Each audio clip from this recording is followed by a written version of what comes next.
Valomerabantsika rehetra amin'ity andro anio itya izay omen'ny tompo atsika indray afahantsika miaraka tahaka izao dia afahantsika mifampitantana hatrany amin'ny fiarahana amin'ny tompo. Tsy teo kely izay mivady tamin'ny alahady sy sabotsy fa nandeha namanga ny fiangonantsika tany Antsirabe dia mampitondra ny fiarabana izay ataon'izy rehetrarehetra ho atsika.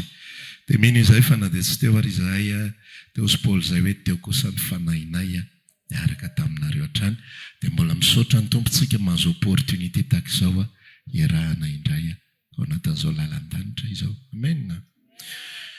Dia androany aritsika dia andeha isika hifampizara ny tenin'Andriamanitra indray mba afahantsika mandroso amin'ny zavatra izay hitaritan'ny tompo atsika. Amaky teny isika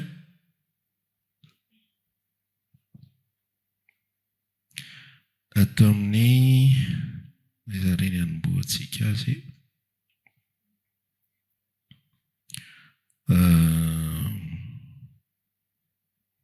atao amin'ny Samuela voalohany aloha ny jerentsika. Efa vakitsika teto tsy dia ela loatra fa andao mbola erahantsika mijery ihany izany.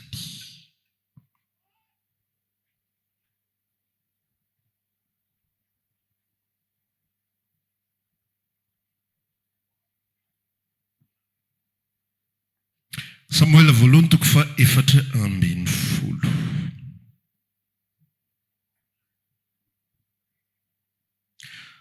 Fiteniko ilay satria mino fa tsy dia sahirana loatra ny sainao miezaka matsiaro ny zavatra izay voavy fampiresantsika voatsy ela. Samuela voalohany toko fa 4:40 dia andeha vakitsika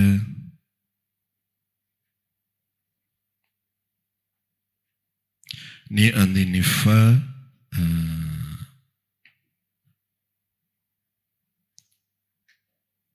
enina sy ny faraka ambin'ny folo.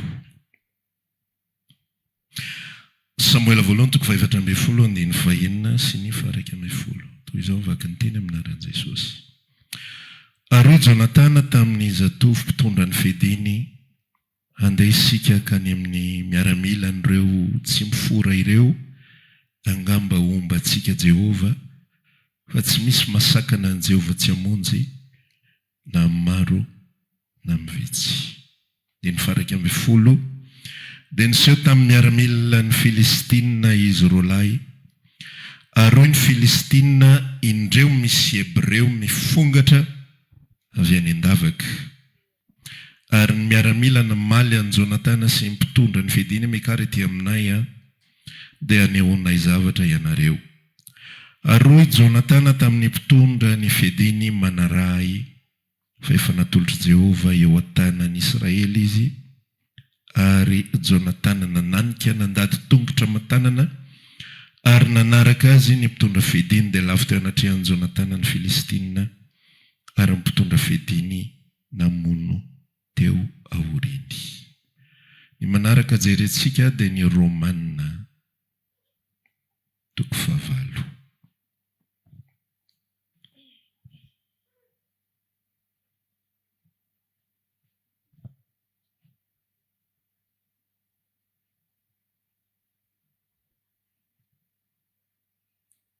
Romanina toko 9.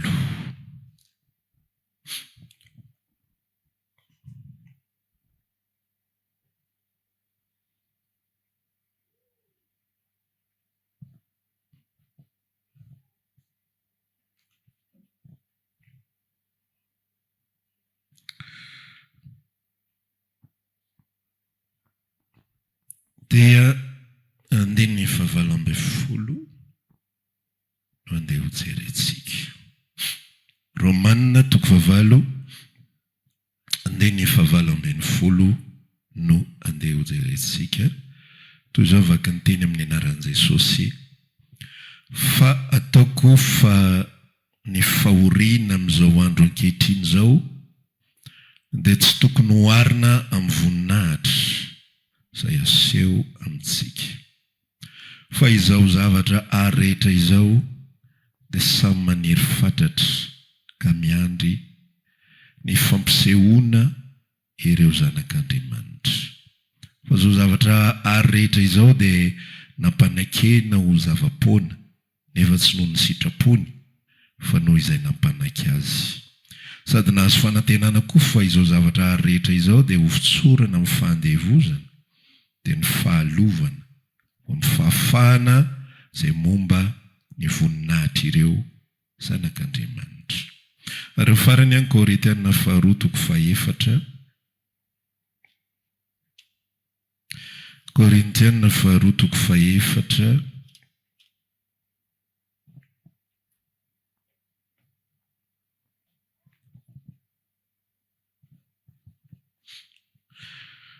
Dia andeno fa 7 no horesantsika hovakentsika anio.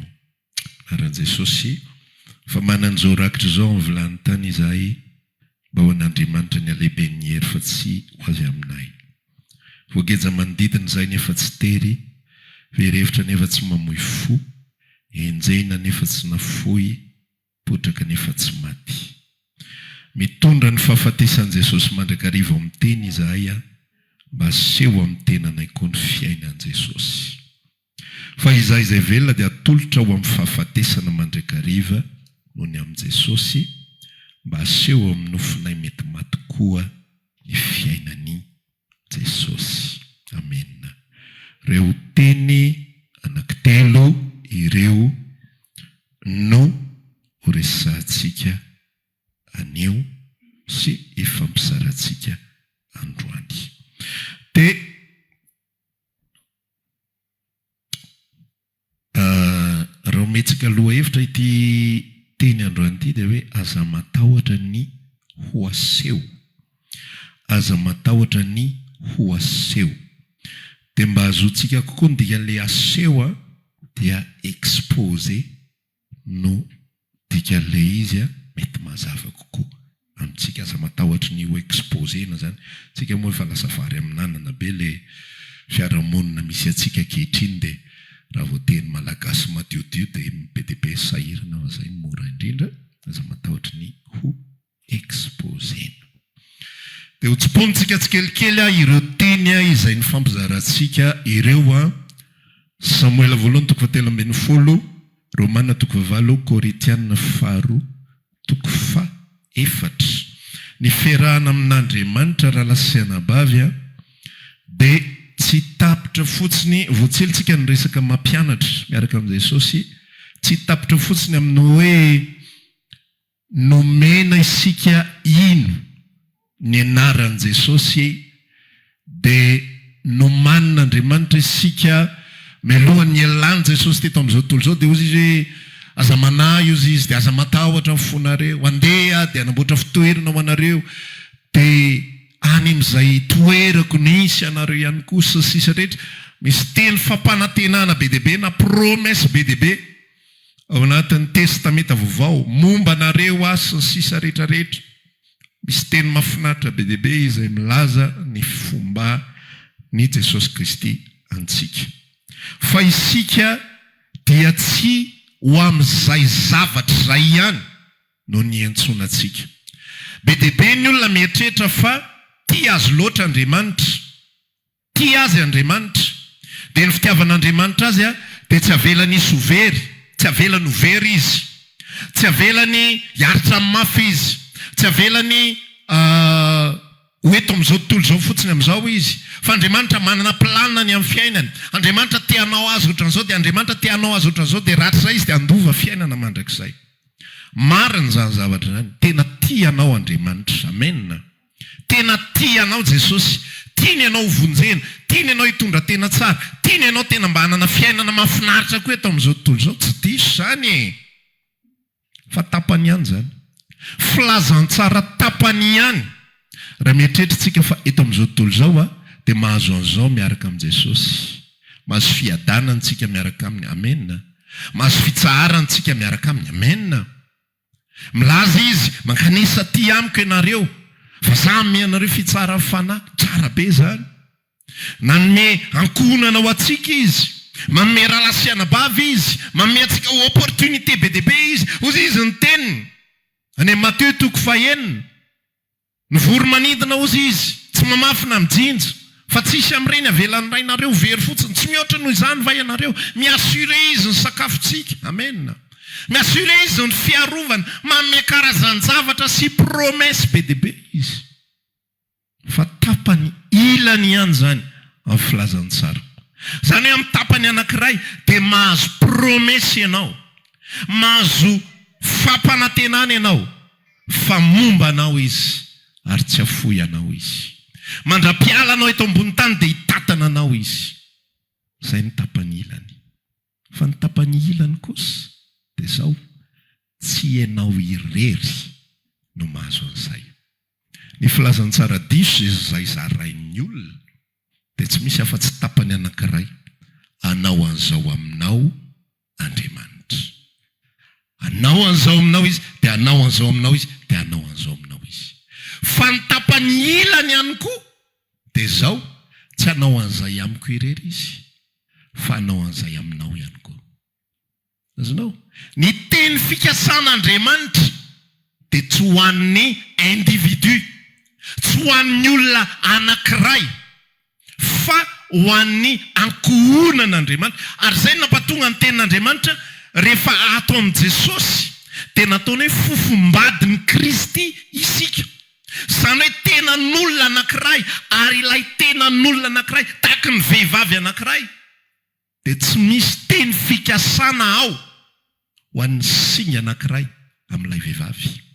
Tsy misy teny fikasana ao ho an'ny volondohany, dia tsy misy teny fikasana ao ho an'ny orony, dia tsy misy teny fikasana ao ho an'ny sofiny, dia tsy misy teny fikasana ao ho an'ny akibetongony sy amin'ny akikely tanany. Fa ho an'iza ny teny fikasana? Ho an'ny tena ray manontolo. Ho zay rehefa miresaka hoe za rehefa mitory fitiavana amin'ny vadiko dia tsy miresaka amin'ny tongony, dia tsy miresaka amin'ny tanany, dia tsy miresaka amin'ny volony, fa izy ray manontolo ny resahako. Dia anjarany ray avy eo no maneho fitiavana amin'ny ambin'ny vatan'ny tenany. Azonao? Fa tsy mampiseho fitiavana ako amin'ny singa anankiray eo amin'ny tenany, fa izy ray manontolo. Dia tahaka izay ihany koa Andriamanitra tsy fitiavana fotsiny anao, fa ozy izy tahaka izao ny tiavan'Andriamanitra zao tontolo zao. Ary ilay zao tontolo zao izay resahany dia tsyna fa ny tenan'i Kristy, tsyna fa ilay fiangonan'Andriamanitra izay iarakan-dova amintsika alay fiainana mandrakizay. Mba ahafahan'Andriamanitra amin'izay matateraka an'io tapany faharoa io rehefa mbola zaza ianao dia mandray fotsiny ny anjaranao ato. Tapany voalohany mandray ny fitiavan'i Kristy, mandray ny famelan-keloka, mandray ny famindram-poa, mandray ny fahasoavany, mandray ny fitahiny, ohatran'izao mikarakara izy. Fa ato amin'ny tapany faharoa amin'izay rehefa mandroso isika dia tsy maintsy mitady amin'izay Andriamanitra izay asoa ny tena ray manontolo. Ary mba ahafahany masoa ny tena ray manontolo dia tsy maintsy exposeny ianao, tsy maintsy aseho ianao, tsy maintsy aseho izao mba asoa ny hafa amin'izay. Jesosy nomena ny exposeny, naseho, nampiaretina zavatra maro isan-karazany mba asoa. Korintana faharoa 5:5, 4 mivakitsika teo, 5:5 nitoy an'ilay tantara dia ozy izy ary matiny anankiray hamonjy azy rehetrarehetra. Fa tsisy ho velona ho an'ny tena ntsony izay rehetra velona, fa ho velona ho an'izay maty sady nitsangana tamin'ny maty hamonjy azy. Nanolotra ny tenan'i Jesosy n'exposeny izy. Jesosy ny afaka mipiripiriny hanomboka anazavitsika le hoe inona le hoe aseho, inona le hoe exposeny. Jesosy afaka mipiripiriny, afaka mipiripiriny izy dia rehefa tonga fotsiny ny fotoana dia nanolotra ny tenany izy ho faty. Fa Jesosy tena niseho teny rehetrarehetra teny ary tsy nitandro izay fafambaraka, tsy nitandro izay amenarana. Inona ny antony? Mba patonga ny voninatr'Andriamanitra iseho ary patonga zasy ianao ho voafonjy. Raha mbola miafinafintsika manompo an'Andriamanitra zay zany ny hevon'ity afatra ity, satria ny antony dia zao be dia be loatra amintsika no manompo ny tompo ao mangingina fotsiny. Matsiaro lay tantara atao anatin'ny baiboly ako alay mpianatry Kristy tao amin'ny mangingina. Matsiaro ny tantara Nikodemosy izay tao amin'ny maizina satria matahotra izy ho hitan'ny fariseo namany. Dia lasa izy mivoaka mba nisy zavatra tena mba nangitikitika amin'ny fony Nikodemosy ihany, mba nampisalasala azy any tena ohatrany tena malina ty Jesosy tia, fa zao raha hitandry zalahy taon'ireo mahita, taon'ireo tena ohatran'izao nitranga amiko tena ohatran'izao, alao za tena mba hiafinafina dia tady an' Jesosy moramora izy dia tao amin'ny mangingina izy nanontany ona Jesosy.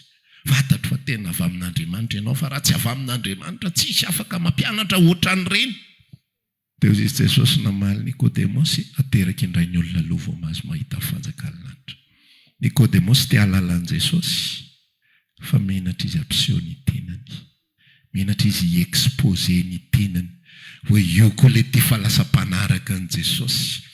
Izy ka satria ny fariseo masika teny be. Dia mandeha nisy an'le jamba iny dia niresaka tamin'ny fariseo hoe nareo koa vamba teo mpianany, niakatra be mihitsy ry zalahy, ialany mpianany ihany, iala mpanotatra izay nahaterahany lako izany, dia davila ho mpianatra izany olo izany, tsy avy amin'Andriamanitra izany. Be dia be ny olona mivavaka, fa rehefa hijoro vavolombelon'ny Kristy amin'izay, rehefa nomboka hisokatra amin'izay ny vava izara dia mihemotra amin'izay, dia mahita felatsiny, dia mahita felana bala. Za ta hizara aminao androany tsy fahotana mihitsy ny fanaovana izany zavatra izany, fa misy zavatra tsy ho hitanao mihitsy raha ho amin'ny maloka foana ianao. Misy zavatra tsy ho hitanao mihitsy raha manompo an Kristy foana ianao, ka andeha ho aty am-piangonana ianao dia matahotra ny vavan'ny olona dia miandriandry ilay tsisy mitazana izay tsoritika aingana mandeha mankany am-piangonana. Misy olona nge tsy sa manatrika, izy tena liana ny amin'ny fotoana tahaka izao, fa menatra be izy hoe aizy nareo vavaka ary anana tsy dia malina nareo zany, tsy manina ary izay mivavaka. Matahotra tsy le fanorona ny olana fa le tahotra ny ho aseho, lay tahotra ny ho antsoina hoe sekta, le tahotra ny ho antsoina hoe mpivavaka be. Tsy hoe mpivavaka be fa mba mivavaka fotsiny, mivavaka araka ny tokony ho izy. Jonatana tao amin'le Samuel voalohany toko 7:10. Saul ny alokaloka ozy efa fantatritsika ny tantara iny teo ambany an-Javity, teo ambany amponga be an-danitra. Fa Jonatana tena nanatona Filistina mihitsy, dia nampiseho ny tenany hoe ry Filistina reto izahay, ka anao inona nareo? Dia izy Filistina ny antso azy avy aty nareo ry lafa ho asehonay zavatra. Ozy Jonatana niresaka hoe momba antsika Andriamanitra, ndao antsika hianika dia hiseho amin'ireo Filistina reo, dia hiady amin'ireo Filistina reo. Raha lasina bafy be dia be ny olona, ny akamaroan'ny olona amin'izao vanim-potoana iainantsika izao tsy sa mampiseho ny tenany, tsy say miatrika vavan'ny fiarahamonina. Vao mainka moka ao anatin'ny fianakaviany tonga dia avoaka ilay tenin'i Jesosy anankiray iny, mpaminany tsy masina taniny anie pastery, mpaminany ange tsy mba masina taniny. Vao misoka bafy eo dia efa ara-pasiny ianarako amin'ity fianakaviany ity, tsy fantatrao moa fianakavianay, fianakavianay nge ka manta vavy, aza tratrandry ralava dia efa zay ny sironao anao avy indray rapasy. Raha lasina bavy ho amin'izany ny etsoana antsika, ho alana baraka ho voninahitra izany ianaran'izany. Fantatrao ny dikan'izany, raha tsy alaina baraka ianao tsy mitondra voninahitra Jesosy. Tsika te hanome voninahitra an' Jesosy, fa aty am-piangonana tsika no te hanome voninahitra azy, aty tena asandratray.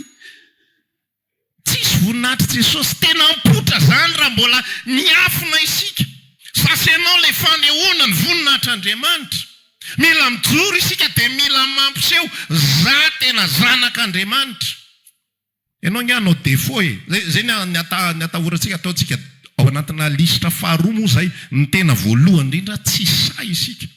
Fa ny lisitra faharoa ao anatin'ilay tsy fahasahiny, anao defo ianao any ananinany. Dia ho ingan'ny olona amin'izay dia miseho azo mpivavaka fotsiny. Fa kay tika mitovy aminay ihany rehefa avy eo. manahirana be mihitsy mbola hiady varotra sy anazavan'izay zavatra ray amin'ny fiarahamonina hoe ka ino moa zany le tenany le olona ny tena ohatr' zao de ohatr' zao. Matahotra zasenao, matahotra isika ampiseho ny tenatsika, ampiseho fa zaza anak'Andriamanitra. Mamaky baiboly zany menatra ny olona lazaina mahita excuse foana ho anga voatery sehoseho be. Tsy zany ny filazantsara hitany olona eny amin'ny endrika hoe fa maninonareo miramirana. Misy hira taloha zay manao an'izay, no tany angamba ianao hoe manao hoe inona no antony mampifalifaly anao, de atsangano ny tanany. Zay tao anatin'izay vanim-potoana rehetra ny aina niaraka tamin'i Jesosy zay mba nanontaniany olona hoe inona no antony mampifalifaly anao? Fa isaina amin'ny ratsan-tanana ny olona manontany an'izany. Isaina amin'ny ratsan-tanana dia hiandry an'izany ve ianao? Hiandry osikirina mandrakariva. Fa eto misy tantaran'i Jonatana izay olona tsy misy fanahy masina. Zany inge Jonatana. Saoly misy fanahy masina. Saoly mpanjaka nosoran'Andriamanitra, ny tanan'i Samuela no nipetraka teo ambony lohany, dia nanositra azy, Jehovah Andriamanitra efa nanendry anao mpanjaka ny Israely fa tonga amin'ny Filistina. Alokaloka any ambany amponga be an-danitra. Mesy Saoly miandry topy avy amin'Andriamanitra, miandry topy avy amin'Andriamanitra, miandry fanirana, miandry feo avy any an-danitra. Izany andeha ho irakay, izany andeha ho irako Jehovah. Dia amaly Saoly inty ho irao aho. Mandra-pavita zany resaka izany Jonatana efa mahafaty 20 Andriamanitra momba azy. Fa raha tezara aminao androany, Andriamanitra momba anao. Fa raha miafiny ianao tsy hitanao ny fombany. Raha miafiny ianao tsy hitanao ny fombany. Tsy hitanao. Rehefa miresaka Andriamanitra amin'ny testamenta taloha, Andriamanitra tsy momba ny olona izay mipetraka izany, fa akio tantara rehetrarehetra io. Ozy izy miresaka amin'ny Gideona, mitsangana ry lehilahy mahery, Jehovah momba anao. Fa ozy izy Gideona, indrisy tompoko, raha momba anay Jehovah dia zao ve ny zavatra mahanjo anay? Zasenao rehefa mbola tsy mihetsika isika dia mitovy amin'ny olombelona rehetra ihany. Fa zagaga mihitsy raha misy toetra ratsy tsy mety afaka ny anatintsika. Fa zagaga raha tsy heninao ny herin'Andriamanitra, raha tsy heninao hoe momba anao Andriamanitra, raha tsy heninao, raha tsapanao hoe ohatran'ny malemy ny akamaroam-potoana, ohatran'ilay moterina tôbila reny, ilay court-circuité natao contre-attaque, manetroka be mihitsy satria efa ela tsy velona ilay tôbila.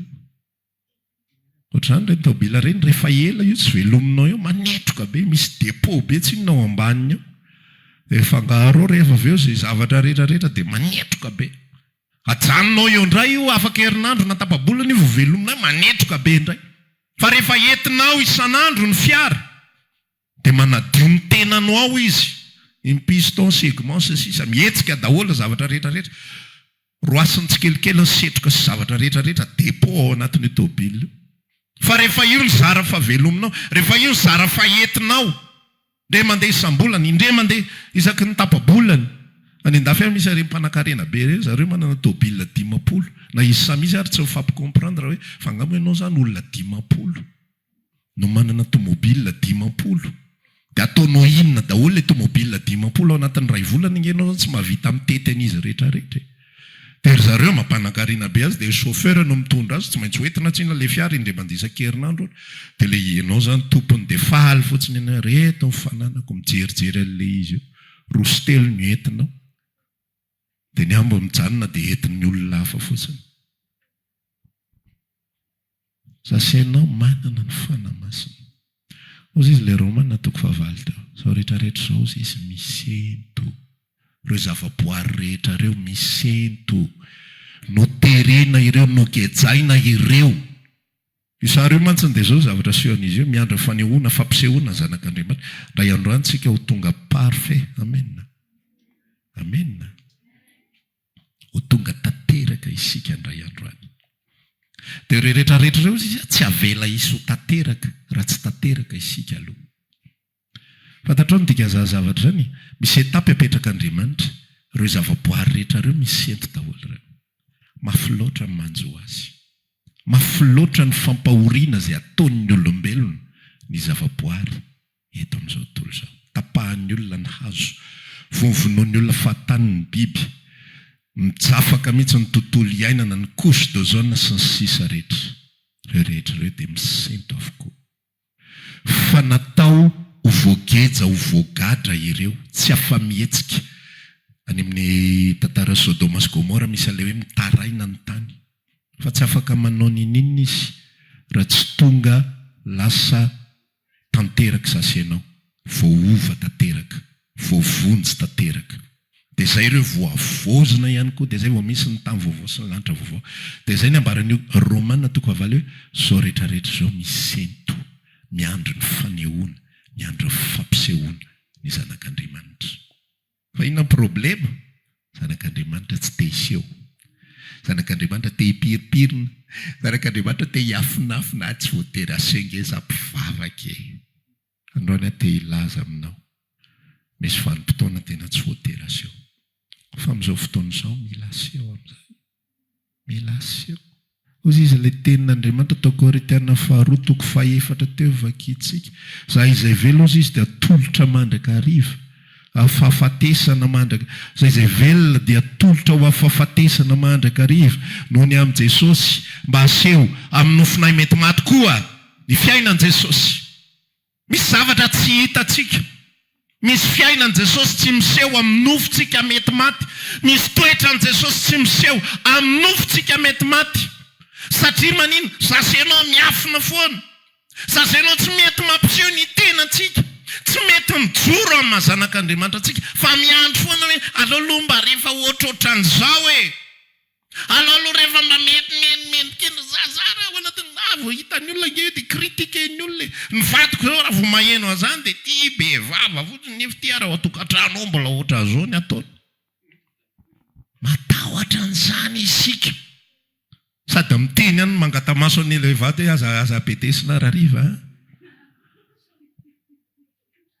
Sady mijerijery maso ihany satria ny vady mantsy mifakafantatra maso. Tsy miteny indray dia vavantatra indray zay mahazo indray raha alina niany. Inona indray ry noteniniko teo? Matahotra zanak'Andriamanitra, matahotra. Miafina ambany anjavidy, miafina ambany amponga be an-danitra. Tsy samampiseho ilay Jesosy velona ao anatiny. Satria manino? Matahotra ho enjehana, matahotra ho aratsiana, matahotra ho alaim-baraka. Diso fivavahana ianao raha izay mbola manjaka ao anatin'ny fonao. Fa fivavahana kristianina tena izay mihitsy. Natao ho alaim-baraka ianao, voninahitra ny anaran'izany. Natao iomehezana ianao. Rehefa me anao ny olona dia mifalia fa eo amin'ny position mety ianao izay. Rehefa me anao ny olona dia tokony hifaly ao fona misaotra Jesosy fa eto mihitsy ny position mety amiko. Rehefa lain'ny olona baraka ianao, avy any raha Jesosy. Tena mifaly manandran-tantanana misaotra Jesosy fa zahay ny position mety amiko. Ny accompagnement an'Andriamanitra raha lasena bavy efa elaelitsika nitoriny mikasika ny accompagnement. Andriamanitra mitantana anao. Fa Andriamanitra tsy mitantana anao ambany amponga be an-danitra. Hitantana anao iny eo izy. Iaro ny amponga be an-danitra tsy hilatsaka ambony lohanao. Zay ve ny accompagnement ho ataonao anao ambany amponga be an-danitra. Andriamanitra miakompanie an'izay Jonatana rehetrarehetra. Tsy manana kapasite na inana iny, tsy manana ositra akory ary. Fa vonona fotsiny izy ao am-pony ao. Andao andefa tsy isy manakana an Jehovah, tsy asa rangana amin'ny vitsy na maro ah. Dia lasa izy tovolahy kely miaraka amin'ny zatoviny. Ozy izy koa ilay zatoviny, za anaraka anao na iza le anao fa alefaso zany. Zany nge ilay Andriamanitra tompontsika. Andriamanitra tsy miandry ary tsy mampiasa olona mahay mitory teny be. Zany mantsy ny excuse ny zanak'Andriamanitra ka anareo afaka, nareo mahay mitory teny be. Hiverinao fa nahay nitory teny ka raha tsy nanokatra vava. Raha tsy niala tao amin'ilay position, eo amin'ilay confortable tsara dia mijoro mihitsy dia mitsangana hoe iza ny anao an'ity zavatra ity, alao fa za anao azy. Misy maty ao amin'ny fianakaviana. tonga dia mitsangana ianao eo anao manararopaty tsara tarito ny fotoana torivo filazany tsara tsy maninana tsisy mandeha amin'izay loniny ary zavatra teneninao fa mijoro dia miteneny za mba manana zavatra ambara amintsika tsirairay avy sy apetraky ny tompo amponao dia zay tenenina aza mieritreritra koa re nety ve izy teo sa tsy nety azany taninana io le mba nety am've izy teo tsy ampimebe ve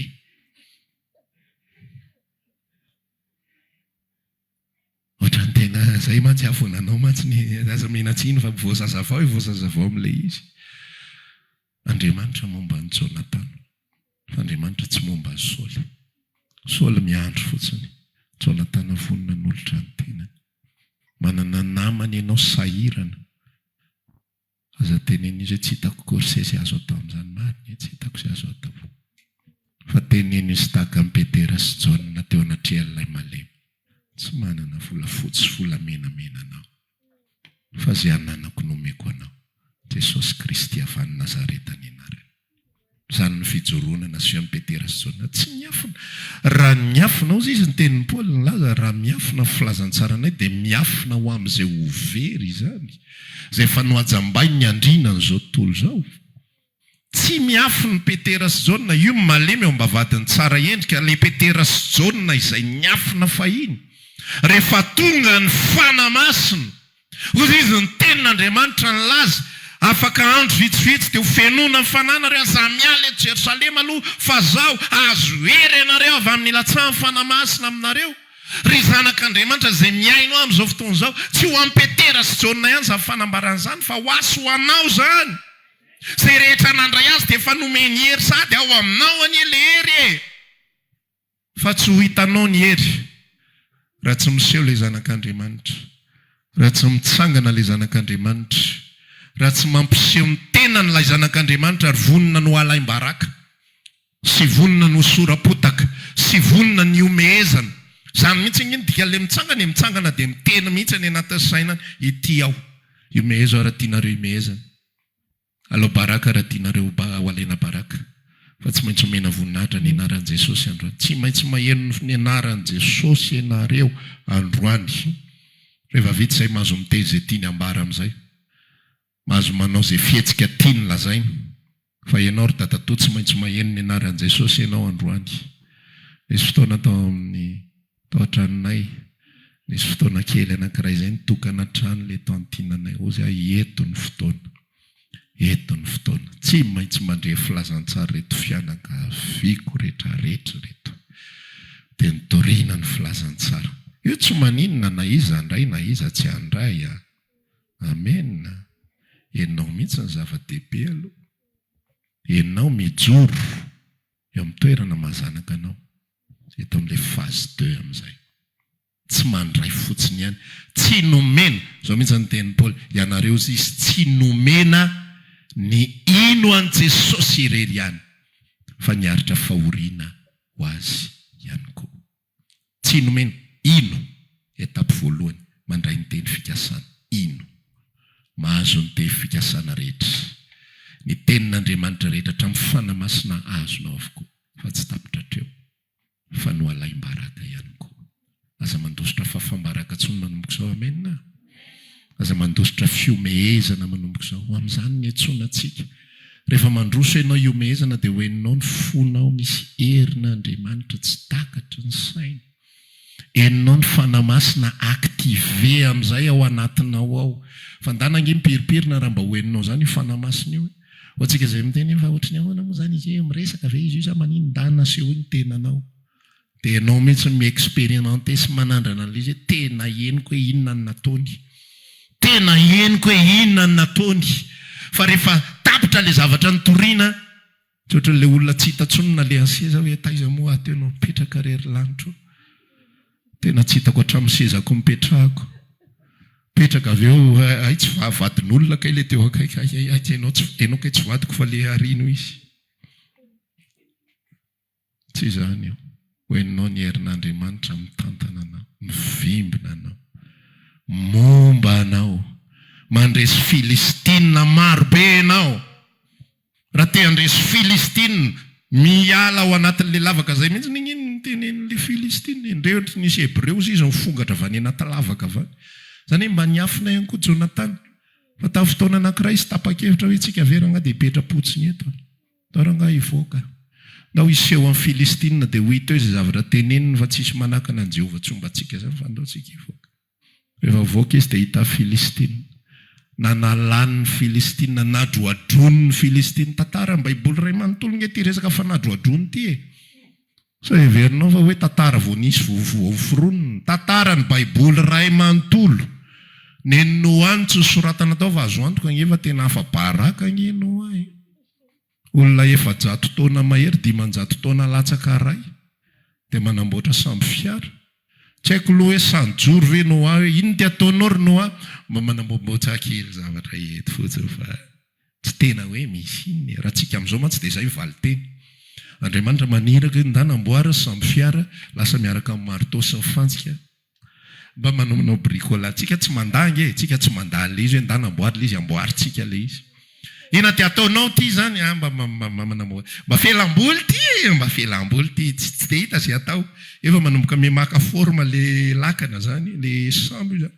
Inona ty zavatra ataonao ny vilana tamboho io zao aloha le fefy aty ivelany hitanareo ihany izy hitanareo ihany izy rehefa fa milazanao avao mitsangana sisiny anankiroa dia miditra ao anatiny ao izy dia avao anatiny ray izy ny anamboatra azy. Amin'izay tsisy manontany tsony ny avy any ivelany io fa manao inona hono ty izy. Mena tsabetsika. Iatsika vavan'ny feramonina. Nefa tsika ho amin'izany ny etsonatsika. Mila tonga saina ianao ny amin'izany. Ho amin'izany no ny etsonatsika. Vao manala baraka anao ny olona ho amin'izany ny etsonatsika. Tsika tsy natsona ho amin'ny fitahiana. Zany ny zavatra tiatsika mantsy. Taovy mahazo tôbila Jesosy hijoroako vavolombelona amin'iny radadatoana iny. Io mantsy manambanimbany foana ny ataony rara. Ataovy mba tena mahazo an'ilay ohatran'izao tompo fa tena afa-baraka foana amin'ilay kiraro mangata-paraky. Fa za te hizara aminao ndrano na mangata-paraky ary ny kiraronao mandeha naseho iny tenanao tory filazantsara. Alao izy analany. Kiraro ingary mangata-paraky ingany ampianatra azy filazantsara. Kiraroko mangata-paraky fa za manana izay tsy anananao. Misy fedanam-po be dia be miatra atao anatiko ato ianao sahirana mitady toromaso amin'ny alina. Rehefa tsy sahy ianao hiteny an'izany zavatra zany dia milazanao tsisy herin'Andriamanitra hiasa zany ao anatinao fa herinao io miasa io. Dia hira fotsiny ianao raha ny hery atao anatiko mety ho reraka ko normal reraka foana. Tompo ianao no heriko hery atao inona? Hery anaovana inona? Hery sehoana ny mahazanak'Andriamanitra. Zany ny hery ilaitsika.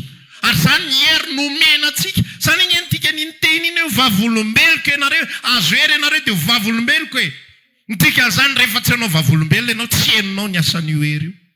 Tsy henonao io. Présent anatinao. Tomboka aseho fotsiny io tampon.